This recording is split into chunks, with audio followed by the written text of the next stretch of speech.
Hello friends. So today we are going to start a brand new topic that is called VSEPR. आपकी text book के अंदर बीच में कुछ points आ जाते हैं that is called dipole moment, बराबर है। लेकिन वो टॉपिक फिलहाल हम लोगों ने बेटा स्किप किया हुआ है क्योंकि डाइपोल मोमेंट पढ़ने के लिए भी थोड़ा बहुत आइडिया हमें चाहिए किसका, शेप ऑफ मॉलिक्यूल का। तो शेप ऑफ मॉलिक्यूल पढ़ने के लिए हमारे पास जो थियरी है जिसका नाम है VSEPR यानी कि valent shell electron pair repulsion theory. तो इस थियरी के जो पॉइंट्स है वो हमने पहले से ही लिखे हुए जो आपकी टेक्स्ट बुक में भी है। ये पॉइंट्स इसलिए लिखे हुए हैं कि जब हम लोग डिस्कशन करते हैं तब क्या बार बार हम लोग पॉइंट्स लिखने में टाइम वेस्ट कर लेते हैं, तो वो पॉइंट्स यहाँ से या अपनी टेक्स्ट बुक से आप बेटर लिख सकते हो।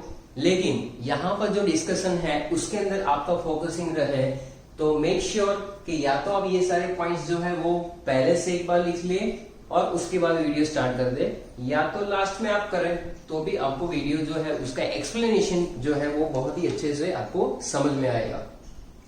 तो लास्ट में हमने जितनी भी थियरी पढ़ी है जैसे कि लुईस डॉट स्ट्रक्चर पढ़ा, कॉसल लुईस अप्रोच पढ़ा, ऑक्टेट रूल, उसके डेविएशंस देखे, उसमें हमने एक बात देखी थी लिमिटेशंस, बराबर है। तो लिमिटेशंस जो अब तक की हमारे पास थी वो क्या थी कि we can not get any information about the shape of molecule, बराबर है। शेप ऑफ मॉलिक्यूल बहुत ही इंपॉर्टेंट फैक्टर है केमिस्ट्री के अंदर। अगर शेप ऑफ मॉलिक्यूल अगर हमें नहीं पता चलता है तो हम लोग अच्छे से स्टीरियो केमिस्ट्री भी नहीं पढ़ पाते हैं।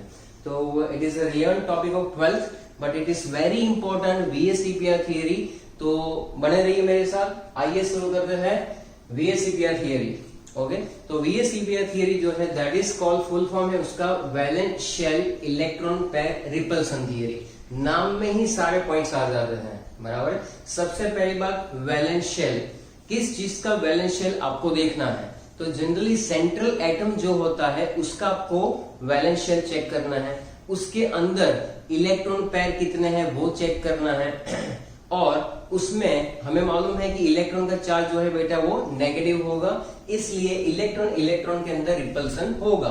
तो वो रिपल्सन जैसे होगा, रिपल्सन होता है तो वो जो बॉन्ड बने हुए हैं वो एक दूसरे से दूर जाएंगे और वैसे उसकी जियोमेट्री जो है या तो शेप जो है वो हमें पता चलेगा। लेकिन जियोमेट्री और शेप के अंदर या ज्योमेट्री एंड शेप के अंदर एक माइन्यूट डिफरेंस है जो इस लेक्चर के अंदर और इसके रिलेवेंट लेक्चर्स के अंदर मैं आपको पढ़ाने वाला हूं। ओके, तो चलिए शुरू करते हैं कि Lewis concept explain the structure of molecule. Lewis structure ने अब तक हमें क्या क्या समझाया, स्ट्रक्चर जो है वो हम ड्रॉ करना सीखे भाई लुईस डॉट स्ट्रक्चर, लेकिन unable to explain the shape of molecule यानी कि शेप ऑफ मॉलिक्यूल जो है वो हमें वो नहीं समझा रहा था। So in order to explain the shape of molecule, history जो है ऐसा कहती है कि in order to explain the shape of molecule दो साइंटिस्ट मैदान में उतरे जिसका नाम था एसपी बोला तो Sidgwick and Powell. Sidgwick and Powell, Sidgwick और पॉवेल ने क्या बताया कि भाई प्रपोज किया एक simple theory, one simple theory propose by Sidgwick and Powell, वो भी कब 1940 में, 1940 में। 1940 में उसने जो थियरी प्रपोज की थी वो क्या था, रिपल्सन। किसके ऊपर बेस्ड था वो, रिपल्सन। तो repulsive interactions between the electron pairs. So base क्या था बेटा, repulsive interactions of electron pair, यानी कि सेंट्रल एटम के आसपास जो भी इलेक्ट्रॉन पेयर होते हैं उसके अंदर कैसा रिपल्सन है, कितना है, कहां पर वो जाके अरेंज हो जाएंगे, उसके बेसिस पे ये थियरी है। तो सबसे बहुत ही सिंपल वर्ड्स में बता दूं तो सिज्विक और पॉवेल ने सेंट्रल एटम के आसपास जो इलेक्ट्रॉन पेयर थे उसके रिपल्सन के बेसिस पे एक थियरी प्रपोज की थी जिसका नाम है VSEPR थियरी। तो उसने कुछ पॉइंट्स दिए थे और उसको रीडिफाइन किया था नायलॉन एंड गिलेस्पी ने, बराबर है। तो आप देख सकते हैं कि आपके टेक्स्ट बुक में भी 1957 में रीडिफाइन किया हुआ है नायलॉन और गिलेस्पी ने। तो पोस्टुलेट के अंदर बहुत ही सिंपल सी बात है, सबसे पहला पॉइंट है कि shape of molecule depends on the electron pair present around the central atom. बहुत ही सिंपल है, shape of molecule depends upon the number of वैलेंशियल electron pair, बराबर। सारी इलेक्ट्रॉन पेयर हमें लेनी नहीं है, बट ऑब्वियस है कि मैंने बोला कि इलेक्ट्रॉन पेयर लेकिन वो इलेक्ट्रॉन पेयर जो है बेटा सेंट्रल एटम के आसपास, जनरली हमें मालूम है कि valence shell electron only takes the part in the bond formation, and that's why here shape of molecule depends किस पे करेगा, shape of molecule depends upon the number of valence shell electron pairs, फिर चाहे वो bonded electron pairs हो या तो non bonded electron pairs हो around the central atom। तो सबसे पहला पॉइंट बहुत ही सिंपल, बहुत ही इजी, क्या है, शेप ऑफ मॉलिक्यूल किसके ऊपर डिपेंड करेगा, शेप ऑफ मॉलिक्यूल डिपेंड करेगा सेंट्रल एटम के आसपास कितने इलेक्ट्रॉन पेयर है और वो बॉन्डेड है या तो नॉन बॉन्डेड है, उसके बेसिस पे और उसके रिपल्सन के बेसिस पे। तो ये रहा सबसे पहला पॉइंट। सेकंड पॉइंट जो इसके अंदर है वो क्या कहता है कि भाई pair of electrons, okay, pair of electron है, मान लो कि ये एक बॉन्ड है, एक बॉन्ड में 2 इलेक्ट्रॉन होते हैं, ये दूसरा बॉन्ड है जिसमें 2 इलेक्ट्रॉन है, बराबर है, बीच में सेंट्रल एटम है। तो आप मान के चलो कि मैंने जहां से पकड़ा हुआ है वो सेंट्रल एटम है और एक बॉन्ड पेयर है, ये दूसरा बॉन्ड पेयर है। ये दोनों बॉन्ड पेयर जो है इन दोनों के बीच में क्या होगा, रिपल्सन, सिंपल सी बात है। तो बॉन्ड पेयर हो या तो लॉन पेयर हो, उसके बीच में रिपल्सन होता है। तो electron pairs in valence shell repel one another since their electron clouds are negatively charged। तो बहुत ही सिंपल सी बात है, इलेक्ट्रॉन क्लाउड जो होते हैं हाइपोथेटिकल कंसेप्ट है। इलेक्ट्रॉन क्लाउड का मतलब सिंपल कि इलेक्ट्रॉन का चार्ज ही नेगेटिव है तो नेगेटिव रिपल करेगा।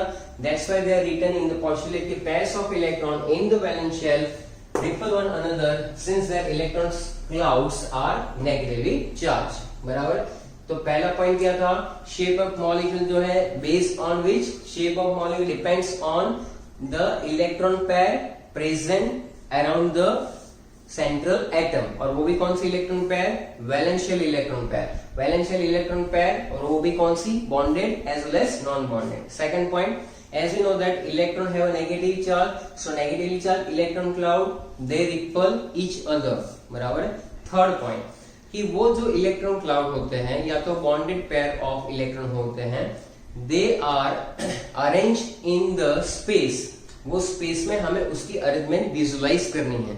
तो विजुलाइज कैसे करेंगे कि भाई arrangement of the electron pair in space in such a way that repulsion between them is, repulsion कैसा होना चाहिए, रिपल्सन वहां पर मिनिमम होना चाहिए, डिस्टेंस वहां पर मैक्सिमम होना चाहिए। मान लो कि आपकी क्लास के अंदर 2 बंदे हैं, बराबर, जिसकी बिल्कुल नहीं बनती है, बराबर, तो होगा क्या कि वो दोनों क्या पास में बैठेंगे, नहीं, क्लास में एक आगे बैठा होगा तो एक सबसे पीछे बैठा होगा और दोनों एक दूसरे की बुराई ही करते होंगे। इसका मतलब ये है कि जहां पर हम लोग अरेंजमेंट की बात करते हैं तब आपको ये विजुअलाइज करना है कि वो इलेक्ट्रॉन पेयर, आप खुद ही बताओगे कि मान लो कि मेरे पास 2 इलेक्ट्रॉन पेयर है, इलेक्ट्रॉन पेयर, एक बॉन्ड में 2 इलेक्ट्रॉन, बराबर है, यानी इलेक्ट्रॉन पेयर एक और ये दूसरे इलेक्ट्रॉन पेयर। तो क्या ये दोनों इलेक्ट्रॉन पेयर किस तरह से स्पेस में अपना अरेंजमेंट बनाएंगे, यानी कि ये दोनों इलेक्ट्रॉन पेयर आप देखोगे कि ये दूर जा रहे तो कैसा होगा, रिपल्सन कैसा होता जाएगा, रिपल्सन मिनिमम होता जाएगा। रिपल्सन मिनिमम होते होते वो यहाँ पर आ गया, मान लो कि यहाँ Ab2 मॉलिक्यूल है, बेरिलियम डाइक्लोराइड BeCl2, आखिर में बात तो उसी की आनी है। तो बेरिलियम के वैलेंस शेल में जो इलेक्ट्रॉन है और क्लोरीन में है, जो बॉन्ड तो बन गया, चलो वो तो हमने आगे भी सीखा हुआ है, लेकिन ये बॉन्डेड पेयर ऑफ इलेक्ट्रॉन एक दूसरे से कितने डिस्टेंस पे जाएंगे, तो they arrange themselves, the bonded electron pair arrange themselves in a space in such a way that repulsion between them is minimum, repulsion उसके बीच में कैसा होना चाहिए, मिनिमम होना चाहिए, और डिस्टेंस मैक्सिमम होगा तभी रिपल्सन मिनिमम होगा। So the pair of electrons tend to occupy, the pairs of electron tend to occupy such position in a space, electron pair अपनी पोजीशन स्पेस में कैसे ऑक्यूपाई करेगा, that minimize the repulsion and maximize the distance। याद रखो, minimise क्या करना है हमें, रिपल्सन, मैक्सिमाइज क्या करना है, डिस्टेंस, बराबर है। 2 बंदे या 2 बंदियां अगर लड़ाई झगड़ा कर रहे हैं, उसको दूर रखो, एक दूसरे से आराम से स्टेबिलिटी बनी रहेगी, शांति बनी रहेगी। Okay, now the valence shell taken as a sphere, देखो ये पॉइंट जो है वो थोड़ा सा विजुअलाइज करने वाला है। The valence shell taken as a sphere with electron pair, यानी कि वैलेंस शेल को आपको विजुअलाइज करना है कि वो एक स्फीयर है, बराबर है। लोकलाइजिंग ऑन अ स्फेरिकल सरफेस, यानी कि जो इलेक्ट्रॉन पेयर है वो कहां पर लोकलाइज कर रही है, सरफेस पे, at a maximum distance from one another. मान लो क्या मैं दिखा देता हूं, ये है स्फीयर, बराबर है। आपको क्या करना है, आपको विजुअलाइज करना है कि valence shell taken as a sphere, ये वैलेंस शेल है किसका, जहां पर हम लोग बॉन्ड पार्टिसिपेशन में इलेक्ट्रॉन को अरेंज कर रहे हैं। तो valence shell taken as a sphere ले लिया हमने विथ इलेक्ट्रॉन पेयर, यहां पर इलेक्ट्रॉन पेयर है। तो आप खुद ही बताओ कि स्फीयर के अंदर इलेक्ट्रॉन की पेयर, यानी कि दो इलेक्ट्रॉन, वो कहां पर है, सरफेस पे, एक यहां पर है तो एक यहां पर है। अगर Ab2 मॉलिक्यूल है, मान लो Ab2 मॉलिक्यूल, तो दो ही इलेक्ट्रॉन होंगे, बराबर, दो इलेक्ट्रॉन पेयर होगी, तो दो इलेक्ट्रॉन पेयर, इसके सेंटर पार्ट से एक यहां पर विजुअलाइज करो और इसके सेंट्रल पार्ट से एक यहां पर विजुअलाइज करो। तो इसमें से मान लो कि दो इस तरह से सेंट्रल पार्ट में से दो ऐसे बॉन्ड निकल रहे हैं, और वो कहां पर है, स्फीयर की सरफेस पे, क्योंकि ये स्फीयर हमने क्या लिया हुआ है, वैलेंस शेल। तो वैलेंस शेल जो है बेटा, वो यहां पर हमें लेना है as a sphere and the electron pair at the surface, so surface at maximum distance. तो मैं अगर यहां पर मान लो कि Ab2 हुआ तो इस तरह से सरफेस पे आ जाएगा। अगर BCl3 जैसा हुआ तो क्या होगा, तो यहां पर मैं आपको दिखा रहा हूं, आप देख सकते हैं कि अगर हमारे पास कोई ऐसा मॉलिक्यूल है, बराबर, कोई ऐसा मॉलिक्यूल है जहां पर एक सेंट्रल एटम है और 3 बॉन्डिंग इलेक्ट्रॉन पेयर्स है, तो सेंट्रल एटम तो बीच में रहेगा। ये मैंने ड्रॉ कर लिया एक स्फीयर, बराबर। तो स्फीयर की कौन सी सरफेस पे ये इलेक्ट्रॉन पेयर्स अरेंज रहेंगे, इस तरह से, बराबर। आप देखोगे तो इस तरह से इलेक्ट्रॉन पेयर जो है वो वहां पर रहेंगे, ताकि इस सरफेस पे, ये जो है वो 2D है, मैं आपको 3D दिखा रहा हूँ, बराबर। 3D के अंदर ये इलेक्ट्रॉन पेयर अपने मैक्सिमम डिस्टेंस पे रहेंगे, तभी ये स्टेबल हो पाएंगे। तो आप देख रहे हो कि Ab3 मॉलिक्यूल में अगर सिर्फ और सिर्फ बॉन्डिंग इलेक्ट्रॉन पेयर है, तो यहाँ पर ये जो है ये बनेगा, बराबर, प्लेनर ट्रायंगुलर शेप। कैसा बनेगा, प्लेनर ट्रायंगुलर शेप। तो इसके अंदर ये जो है हमने विजुअलाइज कर लिया, ठीक है। तो ये पॉइंट क्लियर हो जाता है कि valence shell taken as a sphere, valence shell को हम लोग एज अ स्फीयर लेंगे, and as a sphere with electron pair localising on the spherical surface at maximum distance from one another, एक दूसरे से मैक्सिमम डिस्टेंस होना ही चाहिए।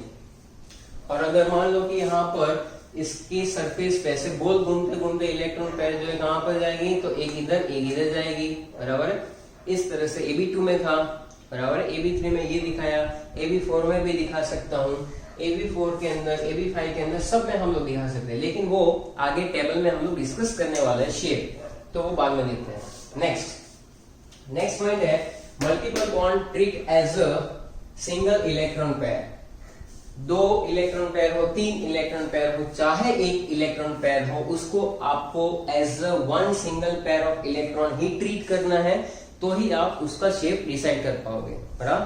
कैसे, तो बहुत ही सिंपल मैनर में मैं अगर आपके साथ डिस्कशन करूं, जैसे हाइड्रोजन साइनाइड, तो हाइड्रोजन साइनाइड में H है, यहाँ पर कार्बन है, ये है ट्रिपल बॉन्ड N, बराबर। ट्रिपल बॉन्ड भले ही है, लेकिन हम लोग ड्रॉ करेंगे तो उसका ये जो नाइट्रोजन है उसका लोकलाइजेशन थोड़ी चेंज होने वाला है ट्रिपल बॉन्ड से, वो तो वहां पर ही रहने वाला है। क्यों, क्योंकि यहाँ पर इन दोनों एटम के बीच में ये सारे के सारे ट्रिपल बॉन्ड है। ट्रिपल बॉन्ड का मतलब 3 इलेक्ट्रॉन पेयर, तो चाहे ट्रिपल बॉन्ड हो, चाहे डबल बॉन्ड हो, बराबर, चाहे सिंगल बॉन्ड हो, आपको क्या करना है, इसको एक ही पेयर लेना है। क्योंकि जब आप इस मॉलिक्यूल को इसको सेंटर लेकर ऐसे घुमाओगे तो ये आपको लीनियर ही मिलेगा भाई, ये आपको लीनियर ही मिलेगा, बराबर। इस मॉलिक्यूल को अगर आप देख रहे हो तो उसको जब आप इसको सिंगल पेयर ऑफ इलेक्ट्रॉन गिन लो ये पूरे को, तो भी इसका लोकलाइजेशन जो है कहीं पर भी चेंज नहीं होता है। तो वही कहना चाहते हैं कि multiple bond treat as a single electron pair और 2 और 3 electron pair, it is a super pair of electron, बराबर। तो सुपर पावर के साथ उस इलेक्ट्रॉन पेयर को हम लोग एक ही इलेक्ट्रॉन पेयर लेंगे, दैट्स इट, और कुछ नहीं है। और दूसरी बात, अगर आप के पास कोई मॉलिक्यूल के अंदर रेजोनेंस ड्रॉ करते हो, बराबर, लास्ट वीडियो मैंने रेजोनेंस पे बनाया हुआ है, अगर ना देखा हो तो पहले आप देख सकते हैं कि कोई भी मॉलिक्यूल के एक से ज्यादा रेजोनेंस स्ट्रक्चर्स बनते हैं तो किसी एक के ऊपर आप VSEPR अप्लाई कर सकते हैं। It is a point of information, nothing else. So these are the postulate of VSEPR theorem. ये हुआ। अच्छा, अब दूसरी बात कि जहां पर हमारे पास इलेक्ट्रॉन की पेयर होंगे, याद रखना, अब हम लोग VSEPR के पोस्टुलेट देखें। VSEPR के पोस्टुलेट के अंदर सबसे इंपॉर्टेंट पॉइंट एक ये भी आएगा कि लॉन पेयर जो होता है, अब आपके पास जो भी मॉलिक्यूल है उसके अंदर दो टाइप के पेयर ऑफ इलेक्ट्रॉन है। जैसे कि एक को हमने नाम दिया हुआ है BP यानी बॉन्डिंग पेयर ऑफ इलेक्ट्रॉन, और एक को कहते हैं LP यानी लॉन पेयर ऑफ इलेक्ट्रॉन, बराबर। हालांकि मैं आपको ये बताना चाहूंगा कि lone pair occupy more space than bonding pair. Lone pair जो है वो ज्यादा स्पेस ऑक्यूपाई करता है than bonding pair, since it lies closer to the central atom. क्योंकि देखो, लॉन पेयर और बॉन्डिंग पेयर में फर्क है कि बॉन्डिंग पेयर तो बॉन्ड बनाने में यूज हो गया है, लॉन पेयर है बेचारा अकेला, लोनली, बराबर है। तो लोनली होने से वो क्या करेगा कि वो नजदीक रहेगा सेंट्रल एटम से और ज्यादा स्पेस ऑक्यूपाई करेगा। तो जो रिपल्सन का मैग्नीट्यूड है इलेक्ट्रॉन पेयर्स में वो अलग अलग होता है, बराबर है। अगर लॉन पेयर के बीच में आप रिपल्सन देखोगे तो सबसे ज्यादा रिपल्सन होता है लॉन पेयर का, सबसे ज्यादा repulsion. Lawn pair bonding pair में उससे कम रिपल्सन होता है, बॉन्डिंग पेयर में उस सबसे कम रिपल्सन होता है। लेकिन इन अ फनी वे कि अगर हम लोग ऐसा माने कि एक जो है बंदा, बराबर, वो शादी वाला है यानी मैरिड है, एक जो ऐसा है जिसकी एंगेजमेंट हो चुकी है, और तीसरा ऐसा है कि जहां पर उसकी ना शादी हुई है ना उसकी एंगेजमेंट हुई, बेचारा कंवारा है, बराबर। इस तरह जैसे कि आपने देखा होगा कि फनी वे में मैं अगर आपके साथ शेयर करूं तो पोपटलाल इन तारक मेहता, तो पोपटलाल का कैसा है, कुछ भी इवेंट हो भाई कैंसिल करो इसको, कैंसिल ही रहता है उसके दिमाग में, यानी कि चिड़चिड़ा रहता है। कोई कुछ भी बोल दे तो जरा सा चिढ़ जाता है, यानी वो अलग रहता है, अलग रहना चाहता है, उसको ज्यादा स्पेस चाहिए, जीने के लिए ज्यादा स्पेस चाहिए बेचारे को, क्योंकि कोई है नहीं उसके सुख दुख बांटने के लिए। इसका मतलब ये हुआ कि लॉन पे जो है उसका रिपल्सन सबसे ज्यादा होगा। तो एक चीज याद रखो कि जब कभी भी आप कोई मॉलिक्यूल का शेप या तो एंगल, जब हम लोग उसकी साइंटिफिक रीजन पढ़ेंगे तो ये बहुत ही इंपॉर्टेंट है कि lone pair repulsion is greater than lone pair bonding pair. ये ऐसा है जिसकी एंगेजमेंट हो चुकी है, यानी बेचारा थोड़ा खुश है थोड़ा नाखुश भी है, क्योंकि खर्चे ज्यादा होते हैं इसके अंदर, बराबर है। बॉन्डिंग पेयर के अंदर क्या हो जाएगा, सबसे कम रिपल्सन, एक, क्योंकि यहाँ पर जो खर्चे इतने कर चुका होता है ना कि अब थोड़ा सा भी बोले कि खर्चा करो तो मना कर देता है, तो वो आराम से रहता है। और ये जो है वो शादी वाला कपल है, ये कौन सा मैंने बताया आपको, एंगेजमेंट वाला, और ये बिल्कुल कंवारा है बेचारा। तो this is the main point of this theorem कि lone pair repulsion is higher than lone pair bonding pair and bonding pair. So basically repulsion between the different electron pairs follow this order, बराबर है। Repulsive forces decrease sharply as the angle between the electron pair increases, बराबर है। They are strong at 90, यानी कि मैंने आपके साथ क्या शेयर करना चाहा, क्या देखो कि बॉन्ड एंगल 90 है तो रिपल्सन है, बराबर। बॉन्ड एंगल थोड़ा सा बढ़ा, 120 हुआ, 180 हुआ, तो सबसे कम रिपल्सन कहां पर होगा, दूर एक दूसरे से मैक्सिमम डिस्टेंस पे 180 एंगल जब बन जाता है तो उसके बीच का रिपल्सन सबसे कम रहता है। तो as the bond angle increases repulsion will be decreases. ये आप याद रखो कि बॉन्ड एंगल और रिपल्सन का कैसा है, इनवर्स रिलेशन ही हुआ ना, बराबर, कि जैसे जैसे बॉन्ड एंगल बढ़ता जाएगा वैसे वैसे रिपल्सन कम होता जाएगा। तो एक और पॉइंट यहाँ पर मैं लिखूंगा कि भाई बॉन्ड एंगल और रिपल्सन बराबर, उसका एक इनवर्स रिलेशनशिप होता है। तो नायलॉन और गिलेस्पी ने ये चीजें भी इंप्रूव की थी VSEPR में कि भाई lone pair electrons are localized on the central atom. Lone pair of electron कहां पर होते हैं? सेंट्रल एटम पे लोकलाइज होते हैं। और bond pair share between the two atoms, मैंने आपको क्या बोला अभी, लॉन पेयर जो होते हैं वो कहां होते हैं? सेंट्रल एटम के ऊपर लोकलाइज होते हैं। बॉन्ड पेयर जो होते हैं it is share between the two atoms and that's why lone pair have a repulsion, more repulsion. So lawn pair electrons in a molecule occupy more space, क्योंकि repulsion ज्यादा है इसलिए ज्यादा स्पेस ऑक्यूपाई करेगा compared to bond pair. So lone pair of electron in a molecule occupy more space than bonding pair electron. चलो यहाँ तक की चीजें आपको क्लियरली पता चल जाएगी।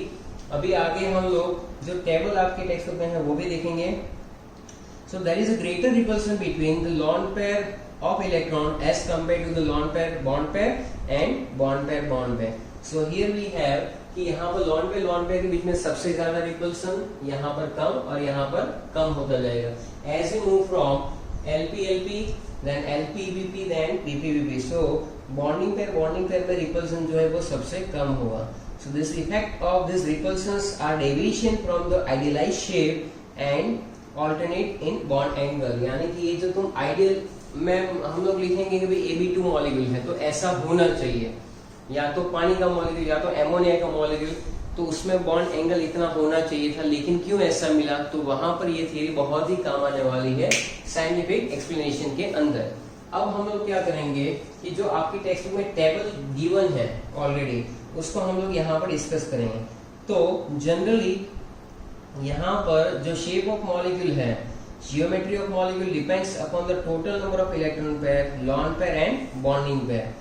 तो पहला जो टेबल है आपका जियोमेट्री ऑफ मॉलिक्यूल इन विच, तो आप टाइटल देंगे, जो पहला टाइटल है आपका उसमें क्या है मैं बोल देता हूँ, फिर हम लोग डिस्कस करते हैं। Geometry of the molecule in which central atom के पास सिर्फ और सिर्फ बॉन्डिंग इलेक्ट्रॉन पेयर है, तो किस टाइप के शेप्स हमें मिलने वाले हैं उसके बारे में है इंफॉर्मेशन। दूसरा टेबल ऐसा है जिसमें bonding pair of electron as well as non bonding electron pair भी होगी। So here we have first table that is basically only bonding pair of electron around the central atom. So if there are only two bond pair, no lone pair around the central atom, the only way to keep them away from each other possible arrangement कौन सी होगी? 180 degree. तो ये हमने already पढ़ा हुआ है। तो यहाँ से स्टार्ट करेंगे। तो सबसे पहले आप लिखिए नंबर, लिखो नंबर ऑफ इलेक्ट्रॉन पेयर, यहाँ पर लिखेंगे नंबर ऑफ इलेक्ट्रॉन पेयर। तो सबसे पहला कॉलम जो बनाएंगे number of electron pair, arrangement of electron pair,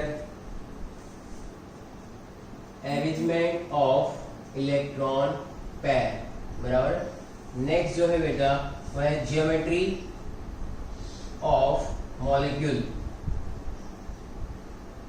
and we have examples also, we have some examples also. तो ये है हमारे पास एक टेबल बराबर।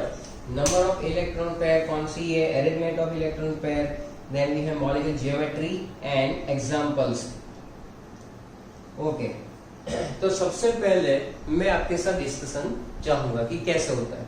देखो, अगर मैंने लिया कि भाई इलेक्ट्रॉन पेयर जो है दो इलेक्ट्रॉन में है, दो से तो स्टार्ट करना पड़ेगा ना, तभी वहां पर बनेगा। एक इलेक्ट्रॉन पेयर का तो वैसे भी कुछ होता नहीं है बराबर। दो इलेक्ट्रॉन पेयर है तो अरेंजमेंट ऑफ इलेक्ट्रॉन पेयर कैसे पॉसिबल है? तो मान लो कि दो इलेक्ट्रॉन पेयर है, दो इलेक्ट्रॉन पेयर जब होती है तो उसकी अरेंजमेंट कैसे होगी? तो आप देखोगे कि यहाँ पर दोनों बॉन्डिंग पेयर की बात चल रही है और कुछ भी नहीं है। It is basically Ab2 type of molecule. कौन सा? Ab2 का मतलब A सेंट्रल एटम है और दो B जो है वो उससे जुड़े हुए हैं बॉन्डिंग इलेक्ट्रॉन पेयर के बेसिस पे। So on the basis of that आपको पहले क्या करना है कि यहाँ पर आपको A ड्रॉ कर लेना है और यहाँ पर इलेक्ट्रॉन पेयर ड्रॉ करेंगे, और जब बात आएगी जियोमेट्री की तो वहां पर आप B भी ड्रॉ कर लेंगे। तो दैट इज हाउ ये Ab2 मॉलिक्यूल ऐसे ड्रॉ किया जाएगा बराबर। इसके अंदर एक एग्जांपल मैं लिख रहा हूँ, बेरियम डाइक्लोराइड, मर्करी क्लोराइड भी रहता है और ZnCl2। काफी सारे एग्जांपल तो है but we have written in a minimized way to explain that properly. चलिए, सेंट्रल एटम एक, दो बॉन्डिंग पेयर बेटा जी शेप में, या तो सॉरी मैं ऐसा बोलना चाहता, रिपल्सन इसके बीच में कहां पर स्पेस में मिनिमम रिपल्सन होगा, तो मिनिमम रिपल्सन आप देखेंगे, इसको ऐसे अरेंज करो, ऐसे ऐसे ऐसे ऐसे यहां तक जाएगा, तो ये 180 डिग्री पे, ये बेटा 180 डिग्री पे इसका रिपल्सन सबसे कम होगा। रिपल्सन सबसे कम, maximum distance minimum repulsion, maximum distance minimum repulsion. So दो जब पेयर ऑफ इलेक्ट्रॉन होते हैं तो उसका जो है वो आपको दिया जाएगा कि जियोमेट्री ऑफ द मॉलिक्यूल्स वो है लीनियर। कौन सा है? लीनियर। लीनियर ही होगा, सीधी सी बात है। अगर आपके पास यहाँ पर 3 इलेक्ट्रॉन पेयर आ जाता है, मान लो कि Ab3 मॉलिक्यूल है, मैंने अभी अभी डिस्कस किया था, तो ये जो है आप देखेंगे तो यहाँ पर मैं पहले दिखा दूं, मान लो कि ये यहाँ पर हमारे पास टोटल 3 है, तो आप देखेंगे इस शेप में ही अरेंज हो पाएंगे, या तो ऐसी ही जियोमेट्री होगी। ये थोड़ा सा यहाँ पर आएगा तो रिपल्सन बढ़ेगा, ये 90 का है, ये यहाँ पर आगे तो 120 का एंगल है, 120 एंगल पे इसका Ab3 मॉलिक्यूल यानी BCl3 जैसा, BF3 जैसा, BCl3 BF3 जैसा, जहां पर सिर्फ और सिर्फ बॉन्डिंग इलेक्ट्रॉन पेयर। ये टेबल कौन सा है? Only central atom and bonding electron pair, central atom and bonding electron pair. So in this way ये जो है कहां पर मैक्सिमम अपना डिस्टेंस और मिनिमम रिपल्सन ऑक्यूपाई कर पाएगा। सो दैट इज द शेप। आप देख सकते हैं ये 1, ये 2 और ये 3 Ab3 मॉलिक्यूल हो गया। इसके अंदर यहाँ पर जब 3 बॉन्डिंग पेयर ऑफ इलेक्ट्रॉन है तो अरेंजमेंट जो है इसके बीच में कैसा बनेगा? अरेंजमेंट दिखाने के लिए आपको क्या करना है? ए ड्रॉ करना है। यहाँ पर एक lawn pair bonding pair of electron, यहाँ पर 2 और यहाँ पर 3। इस तरह से आप ड्रॉ करेंगे, और वहां पर आप लिख भी सकते हैं ट्राइगोनल प्लेनर। यहाँ पर जब ड्रॉ करेंगे तो बी के साथ ड्रॉ करेंगे, तो यहाँ पर बी, ये बी और ये बी, ट्रायंगल प्लेनर ये रहेगा, ट्रायंगल प्लेनर। और उसके अंदर एग्जांपल है BCl3, now the example will be BCl3, AlF3 बराबर है, और BF3, ये सारे इसके एग्जांपल्स हैं। नेक्स्ट मूविंग ऑन कि भाई नेक्स्ट क्या आएगा कि अगर आपके पास Ab4 मॉलिक्यूल है, Ab4 यानी कि 4 जहां पर बॉन्डिंग पेयर है, वो किस तरह से अरेंजमेंट में जाएगा, तो इसको दिखाने के लिए हम लोग एक क्यूब ड्रॉ कर लेते हैं। या तो मैं आपको समझा देता हूँ अभी, देखो यहाँ पर पहले ड्रॉ करके दिखा देता हूँ कि पहले एक काम करो, आप एक बड़ा सा ऐसा क्यूब बनाओ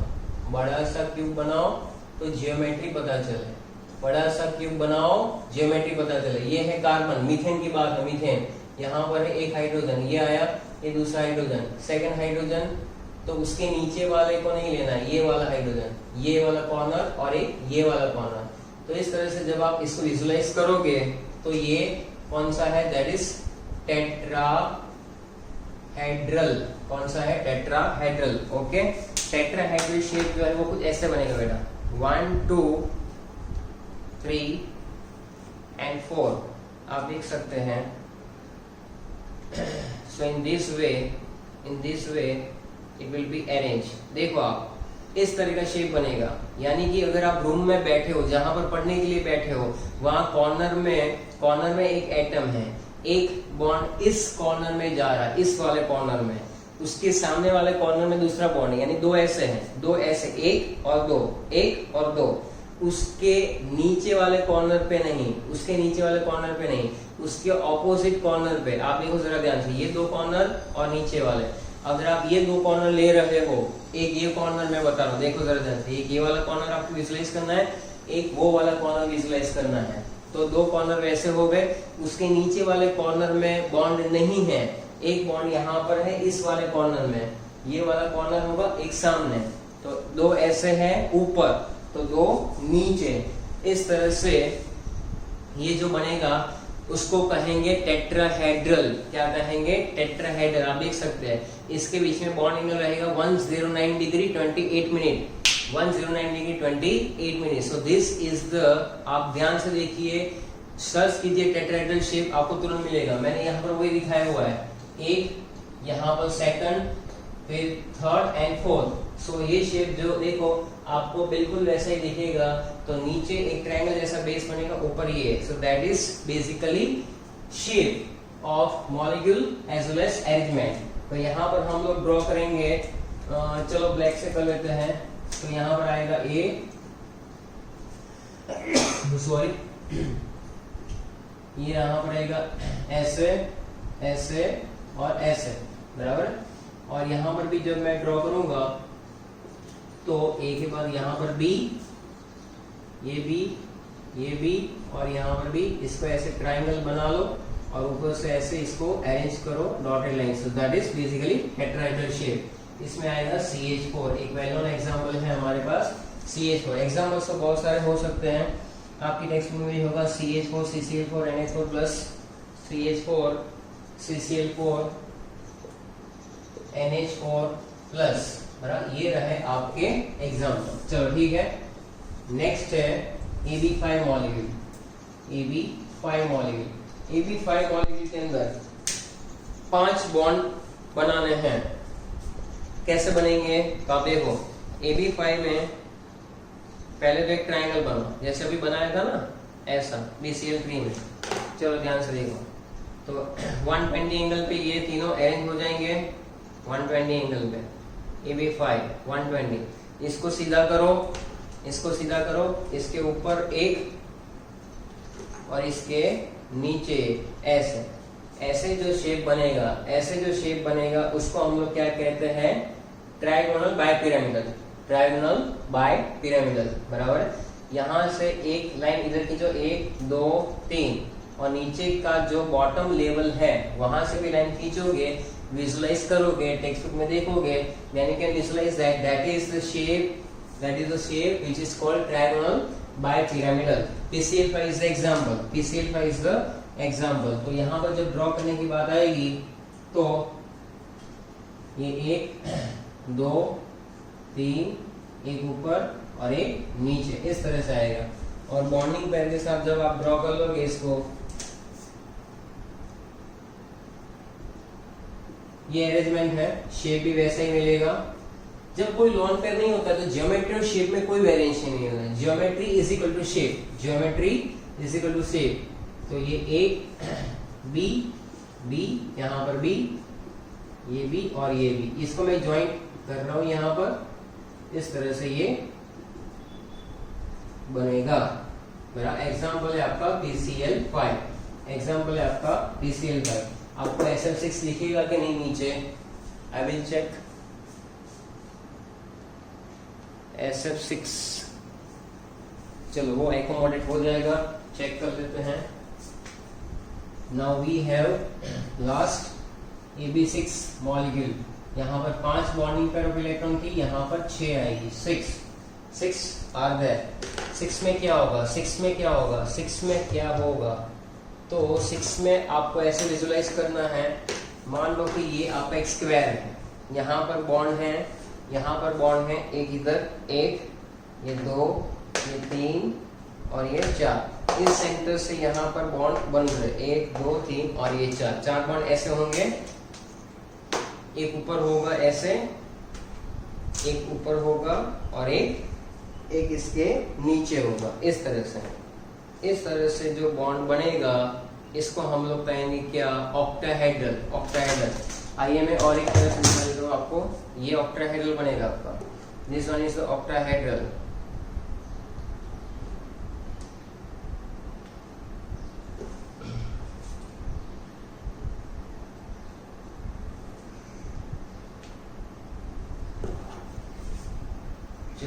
चलिए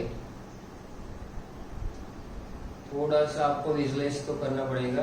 it is like that, look at that, look at that. ये जो है 1 2 3 4 वो एक प्लेन में है, एक ऊपर बॉन्ड बन रहा है, एक नीचे है, बराबर है, ये एक प्लेन में है। इस तरह से जब आप देखोगे, सो that is basically octahedral shape, octahedral shape. So you can draw it. A draw कर लीजिए, 1 2 3 4, ये तो आपको हो जाएगा स्क्वायर। एक ऊपर, एक नीचे। इस तरह से जो शेप बनेगा, इस तरह से जो शेप बनने वाला है दैट इज कॉल्ड ऑक्टाहेड्रल। एक